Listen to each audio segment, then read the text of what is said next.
Omer et j'espère que vous allez bien. On se retrouve sur une vidéo compte rendu. J'ai pas mal d'avis à vous donner sur des livres et sur des films. Et on va commencer par les livres avec Stephen King, La peau sur les os, que j'ai terminé il y a une bonne semaine. J'ai bien aimé. J'avais un petit peu du mal au début sur la première partie, la première moitié. Je trouvais que c'était assez répétitif. J'expliquerai après pourquoi. Mais sur la deuxième partie, je trouvais que c'était beaucoup plus réussi. Avec un côté un petit peu, comment dirais-je, enquête, et puis ça dégénère et le personnage principal est complètement dépassé. Alors, La peau sur les os, ça raconte l'histoire d'un homme, Bill Alec, qui a 30 ans. Et il écrase une vieille femme suite à un accident de voiture. Involontaire évidemment, mais un homme, un vieux gitan, le maudit en lui disant maigri. Et donc, on suit son parcours où de jour en jour, il perd du poids. C'est un homme assez fort au début du livre. Et évidemment, il va se passer plein de choses. Et son but, ça va être d'altérer, d'annuler cette malédiction par tous les moyens possibles. Et ouais, la première partie, j'ai trouvé que c'était assez répétitif. Tout simplement parce que il y avait trop de... En fait, chaque début de chapitre commençait un petit peu de la même façon. C'est-à-dire que le personnage principal, il se pesait, il remarquait qu'il avait perdu du poids. Il réagissait à ça, mais il n'y avait pas beaucoup d'autres choses. Il allait voir son médecin, il parlait avec son épouse, etc. C'est très long en termes d'introduction, voilà, ça fait comme une grande intro. Pour finalement ce qui suit après,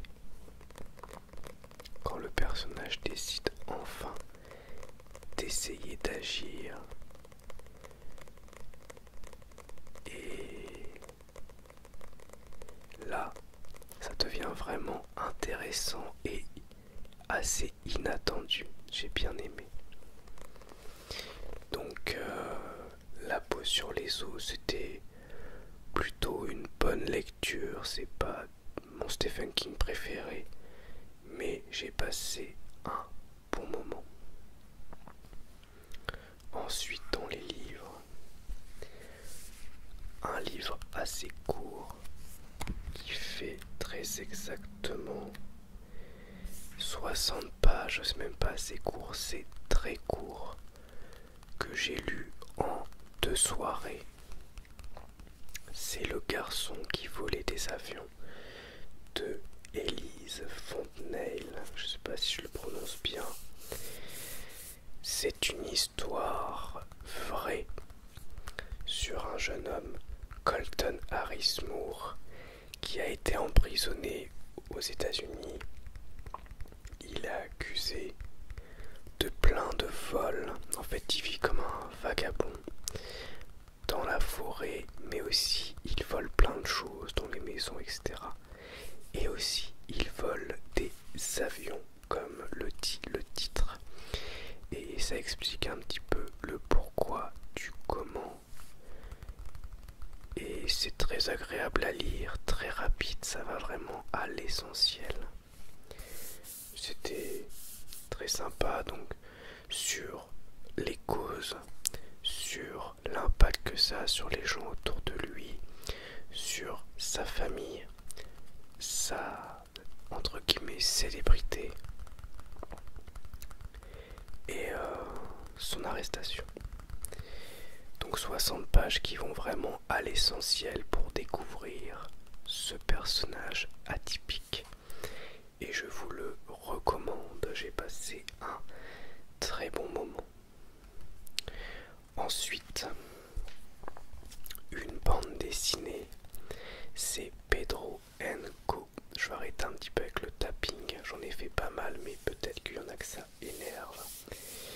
Pedro Co, donc c'est l'histoire, je vais vous montrer, de plusieurs, trois personnes, trois jeunes qui veulent aller dans une convention geek, mais il se passe plein d'imprévus.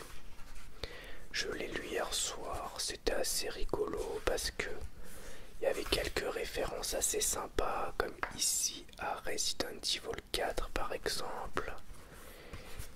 Et puis il y a d'autres rêves au Seigneur des Anneaux, à plein de trucs. Mais il y a aussi un gros délire au milieu auquel j'ai moins adhéré, avec une histoire d'ours.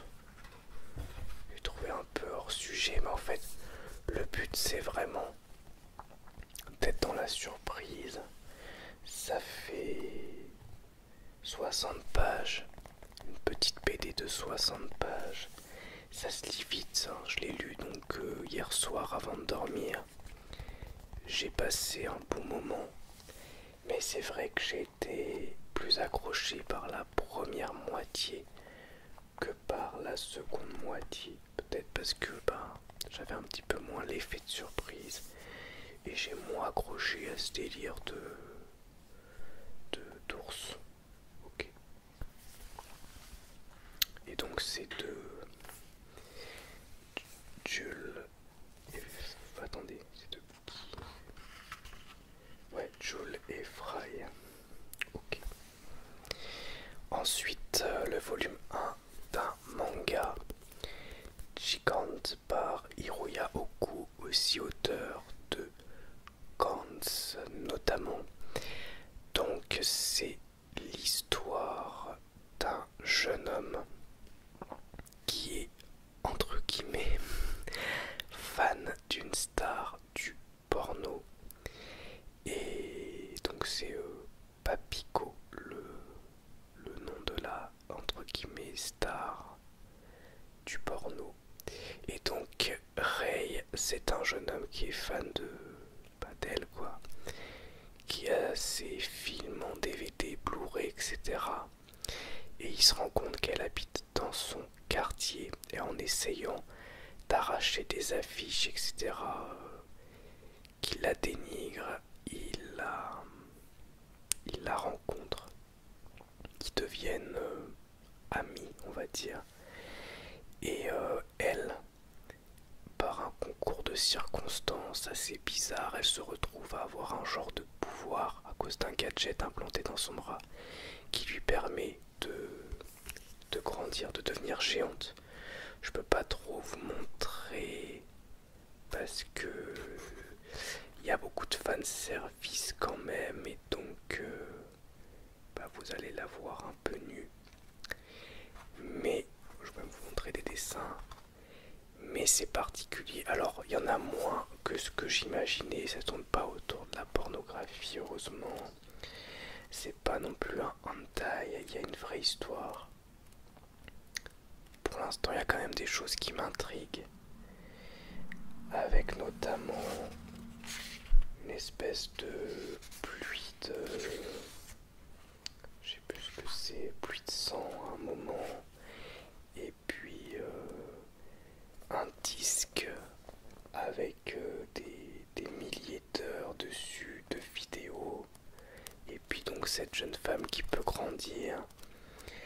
Il y a des personnages qui font penser un petit peu à ce qu'on peut trouver dans Gantz, donc je suis quand même curieux de lire la suite. Mais c'est vrai qu'il y a quand même pas mal de fan service.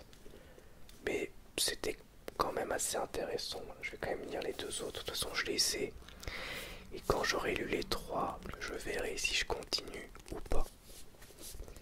Donc, Gigant, c'était pas mal. Le tome 1 en tout cas. Toujours dans les livres, dans les mangas, on a Remina de Junji Ito. Junji Ito que je pense être mon mangaka préféré aujourd'hui.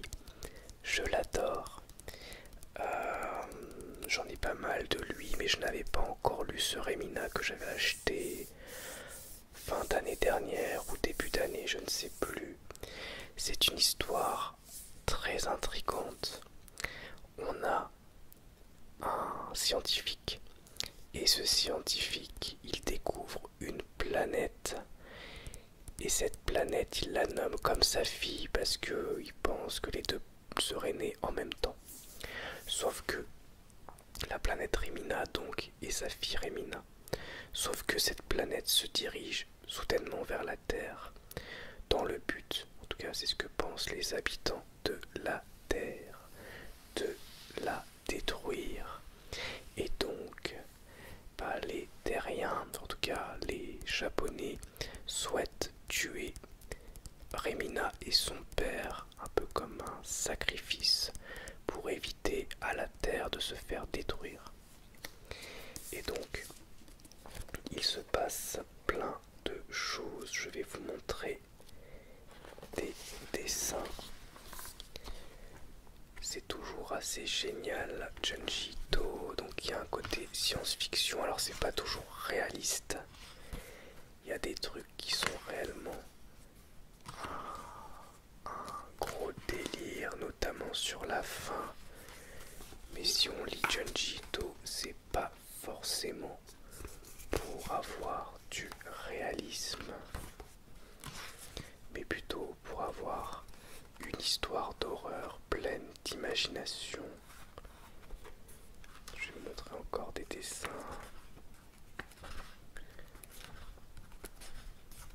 Voilà. Et donc j'ai bien aimé parce que c'est plein de surprises. Il y a encore des designs assez excellents. Junji Ito est très fort pour ça, pour le chara design de monstres, de transformation physique, etc. Et ça se lit très très bien. Seul reproche que je peux faire à cette œuvre, c'est la dernière partie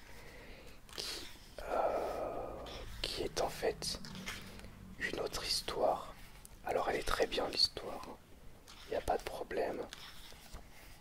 C'est une histoire qui s'appelle, je sais plus comment d'ailleurs, qui s'appelle Des millions de solitaires. Sauf que cette histoire, elle se trouve dans une autre édition déjà d'une œuvre de Junji Ito. Je crois qu'elle se trouve dans les histoires courtes. Donc je l'ai deux fois. Je trouve un peu dommage d'avoir fait du remplissage comme ça. Limite j'aurais préféré que ce soit plus petit et qu'il n'y ait pas deux fois la même histoire. Mais je me demande si c'est le même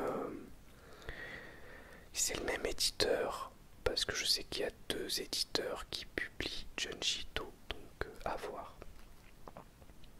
Allez, on passe au film avec Souviens-toi l'été dernier, qui est un slasher culte de 1997, sorti juste après Scream.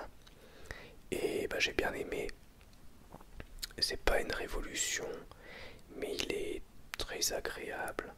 Il y a un sacré cast, notamment avec Sarah Michelle Gellar, Jennifer Love Hewitt, ou encore Ryan Phillips, Freddie Prinze Jr. Bref, un sacré cast.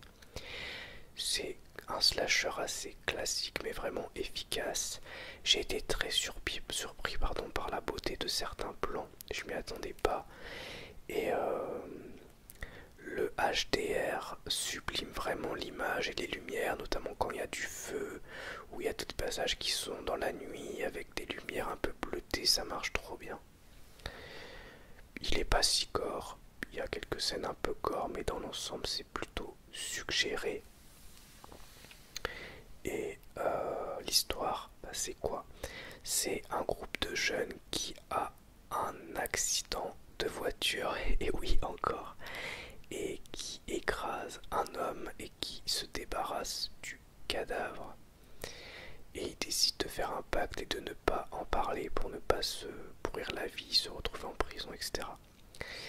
Sauf que un an après, ils reçoivent un petit mot qui dit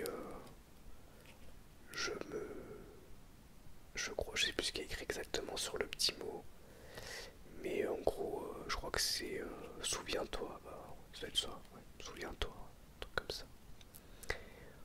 Voilà.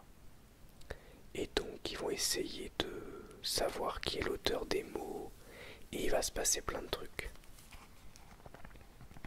Je vais regarder à l'intérieur, peut-être on le voit le petit mot, je ne sais plus. Ah oui, voilà, il me semblait bien.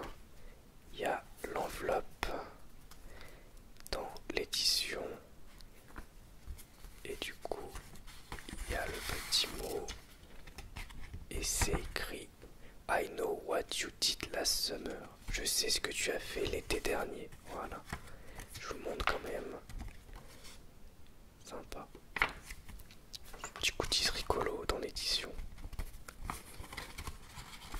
Donc souviens-toi l'été dernier.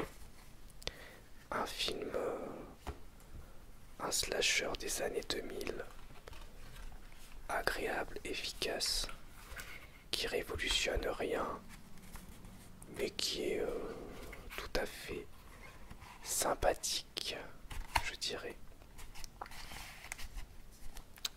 Ensuite, j'ai regardé Les Tontons Flingueurs, dont j'ai dit que Les Barbouzes ça devait être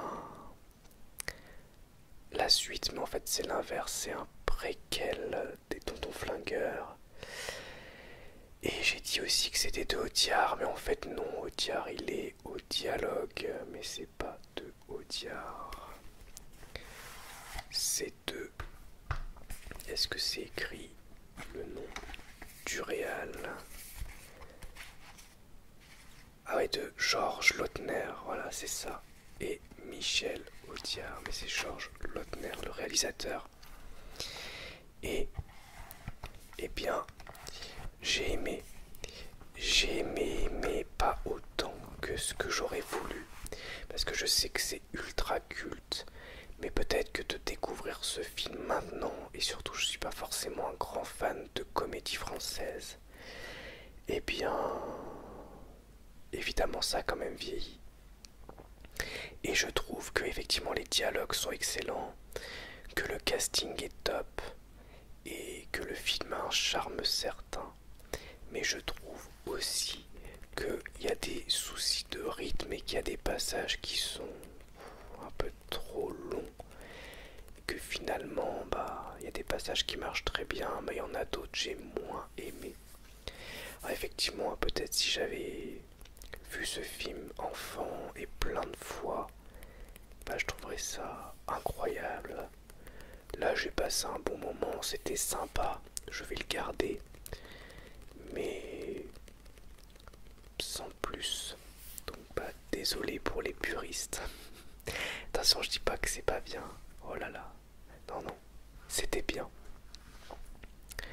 Ensuite, un film d'horreur qui fait partie de la série Masters of Horror, donc série d'anthologie. Et j'ai regardé, donc c'est le dernier épisode de la saison 1, mais bon, on peut regarder comme on veut. Qui m'a intrigué parce que je savais qu'il avait été, alors pas censuré, mais en fait il n'a pas pu passer à la télé parce que trop violent, donc ils l'ont sorti directement en DVD.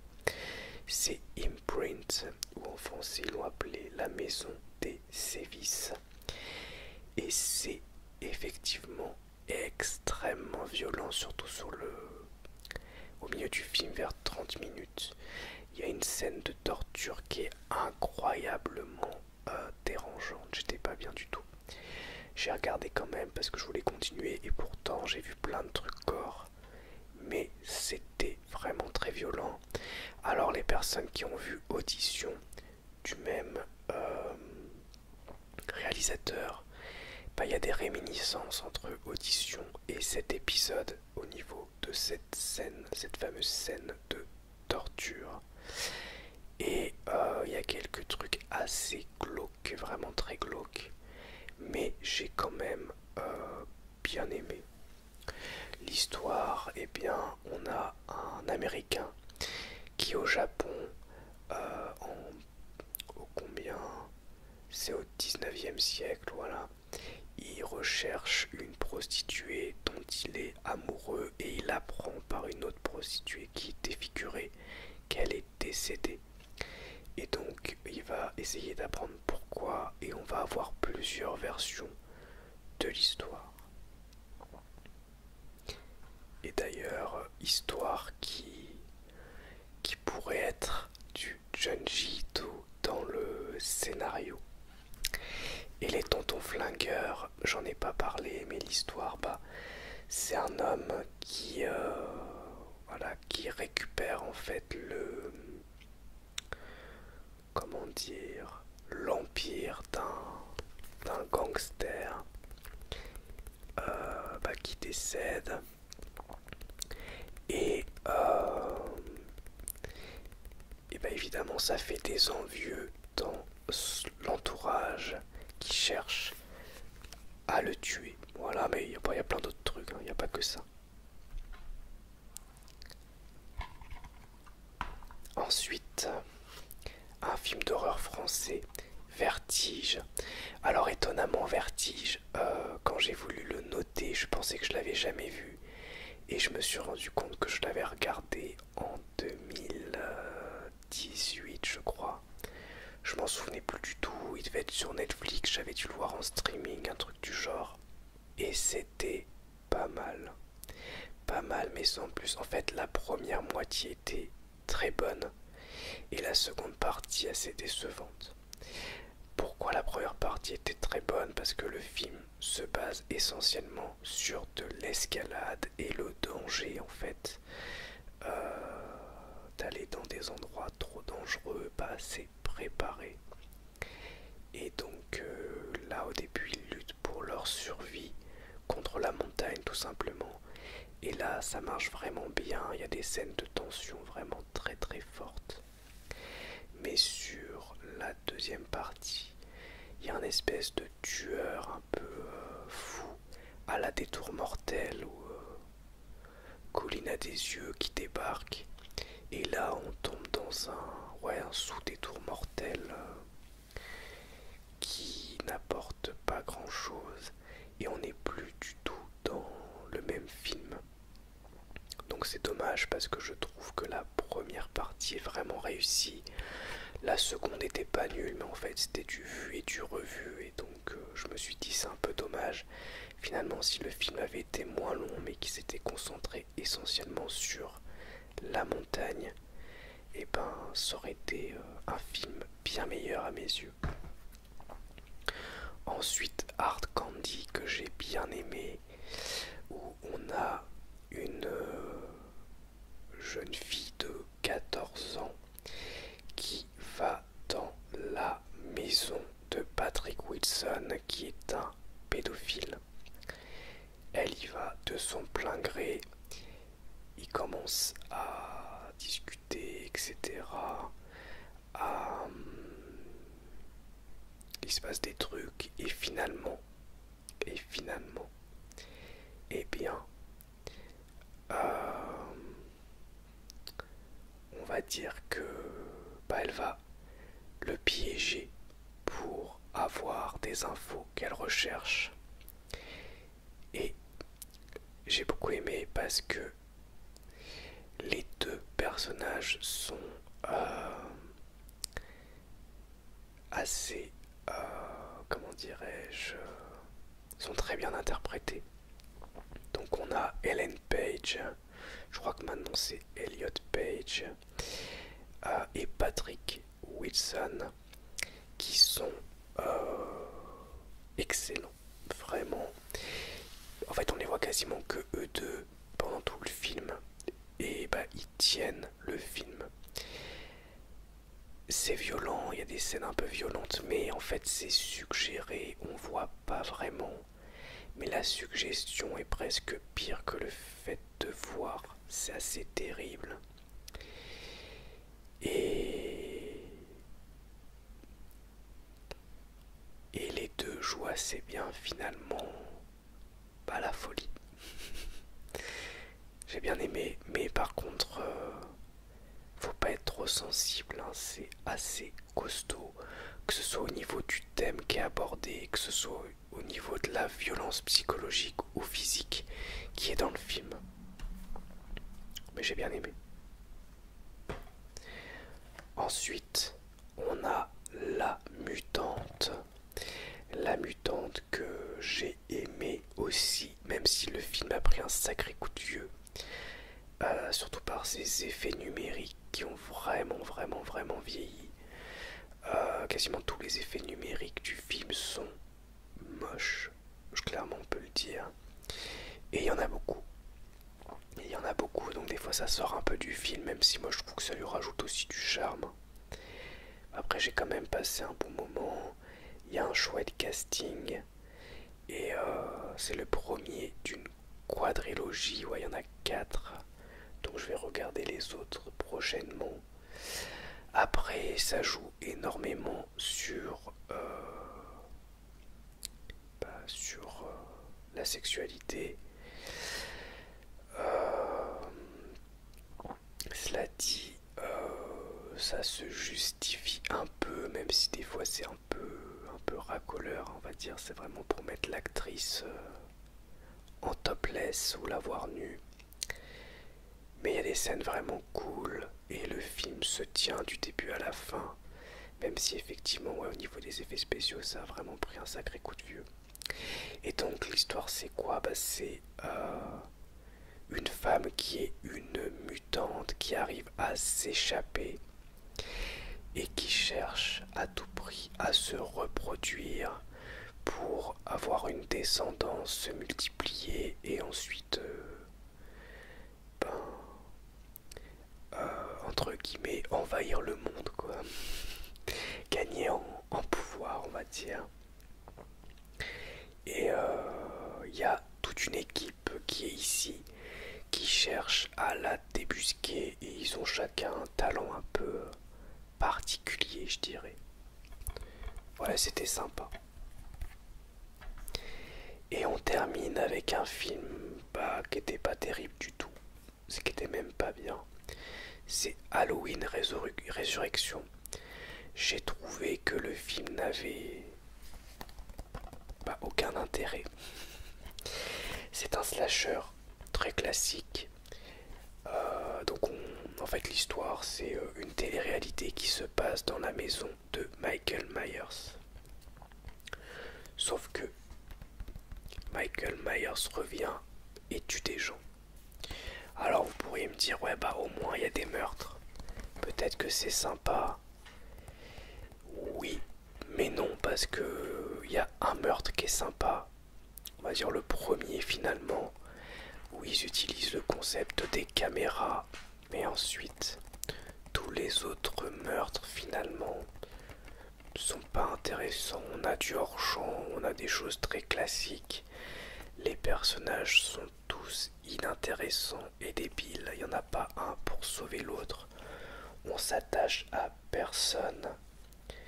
Et puis on a Jamie Lee Curtis, mais elle meurt dans les 3 premières minutes du film.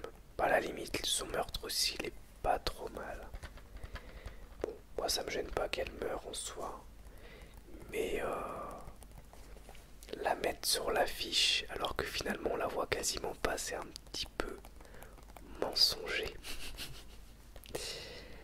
Surtout qu'on la voit bien, on la voit là, on la voit là.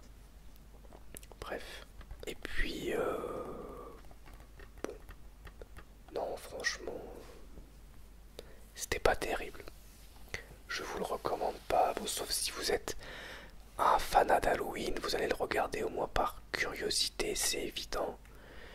Pour voir tous les Halloween, moi je vais le garder parce que je suis quelqu'un de complétiste, donc j'aime avoir toutes les œuvres d'une saga, même les œuvres les plus mauvaises. Mais je dirais que non, ça vaut pas le coup. Voilà donc pour cette vidéo compte rendu. J'espère que, en tout cas, ça vous aura plu. Et je vous dis à bientôt pour une nouvelle vidéo ASMR. Au revoir, merci à tous.